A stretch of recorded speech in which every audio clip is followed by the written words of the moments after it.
आप देख रहे हैं BRJ टीवी जनता की आवाज। मैं उपस्थित हूँ मझियामा ग्राम में और मेरे साथ मझियामा ग्राम के निवासी हैं और खटांगी पंचायत के पैक्स अध्यक्ष और साथ साथ भाजपा के युवा जिला अध्यक्ष भी हैं।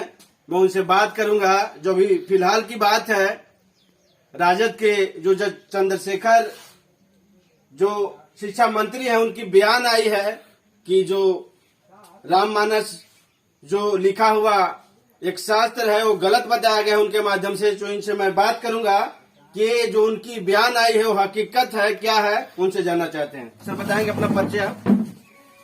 माधव कुमार नाम हुआ, भाजपा युवा मोर्चा जिला अध्यक्ष के रूप में मैं हूं और मैं आपके चैनल के माध्यम से सभी दर्शक बंधुओं का मैं हार्दिक स्वागत अभिनंदन करता हूं। सर आपसे जानना है कि जो अभी बयान आई है शिक्षा मंत्री का, चंद्रशेखर जी का, उनका जो बयान है वो कितना हकीकत है, इस पे आप बताएंगे। देखिए, यह तो बिहार और देश के लिए दुर्भाग्य की बात है कि ऐसे निम्न स्तर के राजनीतिकर्ता धार्मिक आस्था को ठेस पहुंचा रहे हैं। हम इसका एवं भारतीय जनता पार्टी हमेशा से इस चीज का विरोध करते आई है। अपना अपना पक्ष रखना हर व्यक्ति का अधिकार है इस देश में, लेकिन अपने राजनीतिक रोटी को सेकने के लिए धार्मिक आस्था को ठेस पहुंचाना, किसी की भावना को ठेस पहुंचाना, यह बहुत ही गलत है। और मैं मानता हूं कि शिक्षा मंत्री अभी जो शिक्षा का पद होता है, चाहे वो विद्यालय हो या शिक्षा का मंदिर हो, बहुत ही पवित्र स्थान होता है, बहुत ही पवित्र पद होता है। और ऐसे पवित्र पद पर बैठ करके और इस तरह का बयानबाजी करना बहुत अशोभनीय है।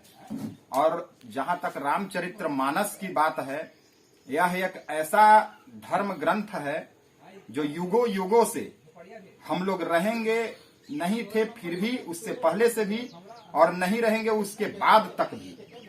मानवता की पाठ के लिए यह रामचरितमानस जो है लिखा गया है। और मनुष्य में मानवता कैसे प्रवेश करता है, किस तरह से मानवता मनुष्य अपने जीवन को जी सकता है, उसके बारे में है। और रामचरितमानस कोई जातिगत उन्माद फैलाने वाला या आपसी सौहार्द की वातावरण को बिगाड़ने वाला ग्रंथ नहीं है। यह एक बहुत पवित्र ग्रंथ है और इस चीज का बयान का मैं उनका पूरा विरोध करता हूं। और इस चीज को, इस शब्द को उनको वापस मांग करके और देश की समस्त जनता से उनको माफी मांगना चाहिए। वो बता रहे हैं कि जो है रामचरितमानस वो एक काल्पनिक है, क्या ऐसे ही है? काल्पनिक, देखिए, हम लोग तो हवा भी नहीं हम लोग देख रहे हैं। हम लोग सूर्य जो है उनको भी हम लोग नजदीक से नहीं देख रहे हैं। हम लोग, कोई व्यक्ति मरता है तो हम लोग कहते हैं कि उसके शरीर से प्राण निकल गए, तो वो भी हम लोग नहीं देख पा रहे हैं। तो जो अदृश्य है वो सारे चीज काल्पनिक है। मैं मानता हूं, ठीक है, उनका कहना है कि काल्पनिक है, लेकिन अब किताब में जो पहले लोग लिख दिए हैं कि के से क होगा, तो हम लोग के से क ही उसको मानते हैं। हम लोग जी से क तो नहीं मानते हैं, हम लोग के से क मानते हैं। तो इस चीज को समझना चाहिए कि यदि जो क लिखा गया है तो वह सही है। वो भी अपने बाल बच्चे को शिक्षा मंत्री हैं, तो मैं मानता हूं कि काल्पनिक तो वो भी चीज है। मैं कैसे मान लूं कि के से क होता है? उसको भी उनको बदल देना चाहिए। वो तो बिहार के शिक्षा मंत्री हैं, उनको भी इस चीज को परिवर्तन में लाना चाहिए कि हम जो लिखेंगे वही अब सेंटेंस होगा, हम जो देंगे वही अब मीनिंग होगा, हम जो ट्रांसलेट करेंगे वही उनका ये होगा, ट्रांसलेशन होगा। ये चीज भी उनको करना चाहिए। लेकिन इस तरह के पवित्र पद पर बैठ करके और रामचरितमानस पर लाखों करोड़ों लोगों की आस्था को, के भावना को जो ठेस पहुंचाया जा रहा है, यह बहुत ही दुर्भाग्यपूर्ण है और मैं इसका घोर निंदा करता हूं। ये हमारे भाजपा के युवा मोर्चा के जिला अध्यक्ष हैं अरवल जिले का, और इनका यह कहना है कि जो उन्होंने बयान दिए हैं रामचरितमानस में वो बिल्कुल गलत है। और इसको हम लोग पूरी भाजपा टीम ही इनको, ये जो बात है मैं उसको निंदा करता हूं। आपसे सर एक अगला सवाल है। हाल ही में हमारे इस बिहार के मुख्यमंत्री हैं, उनका अरवल में आगमन हुआ और आगमन होने के बाद यहाँ के उनके पर्सनल अगर जदयू की मैं बात करूं तो उनके कार्यकर्ता जो थे उनसे मिलने के लिए तरस गए। आखिरकार क्या वजह था कि वो अपनी कार्यकर्ता से भी अरवल जिले में नहीं मिल पाए? ये अरवल जिला ही नहीं, उनका देखिए यह एक समाधान यात्रा का वो एक नाम दिए हैं कि हम समाधान यात्रा पर जा रहे हैं। तो आखिर देखिए, मतलब हम लोग भी मानते हैं कि हम लोग के घर में किसी प्रकार का समस्या है तो उसका समाधान यात्रा का नाम दिए तो हम लोग उस घर की समस्या को समाधान करते हैं, चाहे वो जिस रूप में हो, किसी से सहयोग लेकर के हो या खुद सक्षम है तो उसका समाधान करते हैं। तो जब उस समस्या को जाने ही नहीं तो समाधान यात्रा उनका है क्या, समाधान वो किए कहां?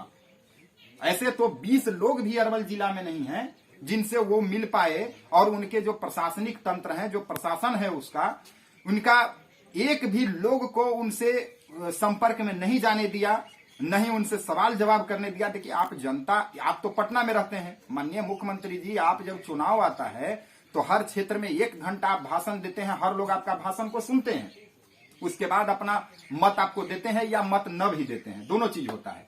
तो जब चुनाव का समय आता है तो आप घंटों घंटों समय जनता के बीच में देते हैं, और आप 5 साल में 1 बार 2 बार आप बीच में आते हैं जनता के बीच में, तो आपको मात्र 15 मिनट का समय मिल पाता है।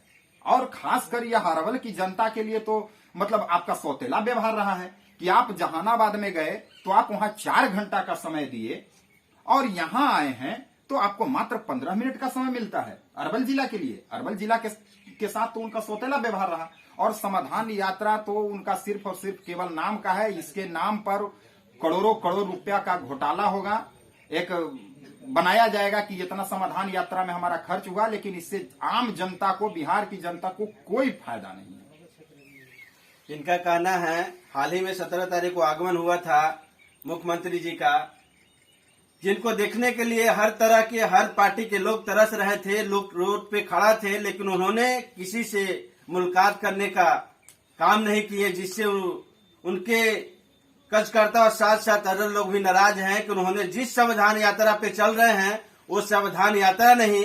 कई लोगों ने बयान दिया कि ये शमशान यात्रा है, इसका मैं घोर निंदा करता हूं। सर ऐसे भी कुछ लोग बताए हैं कि संविधान यात्रा में नहीं चल रहे हैं, मैं सब इसको शमशान यात्रा मानता हूं, क्या सही है? बिल्कुल बिल्कुल। देखिए अब आखिर उनका उम्र का पड़ाव भी अब अंतिम चरण में है, और बिहार की सत्ता में बहुत दिनों से ये अपना पैर भी जमाए हुए हैं। ये बीच की पेंडुलम का जो ये राजनीति करते हैं, इधर जाएंगे तो इधर सरकारें बनेंगी, इधर जाएगा तो इधर सरकारें बनेंगी। अब बिहार की जनता सजग हो गई है, और अब किसी को भी बिहार की जनता चुनेगी तो पूर्ण बहुमत के साथ चुनेगी, ताकि अब जनता को ठगने और ठगाने का समय हाथ से निकल चुका है। और ये नीतीश कुमार जी का आखिरी यात्रा है। हमें ऐसा प्रतीत होता है कि इसके बाद अब इनको कोई यात्रा करने की जरूरत नहीं पड़ेगी। वह इनका वास्तविक रूप से इनका शमशान यात्रा है। सभी बिहार की जनता का अभिवादन लेकर के अब शमशान यात्रा की ओर अपना कदम बढ़ा रहे हैं। चलिए सर, बहुत बहुत धन्यवाद हमारे साथ बात करने के लिए। आप देख रहे थे PRJ TV जनता की आवाज। मैं दिलीप कुमार।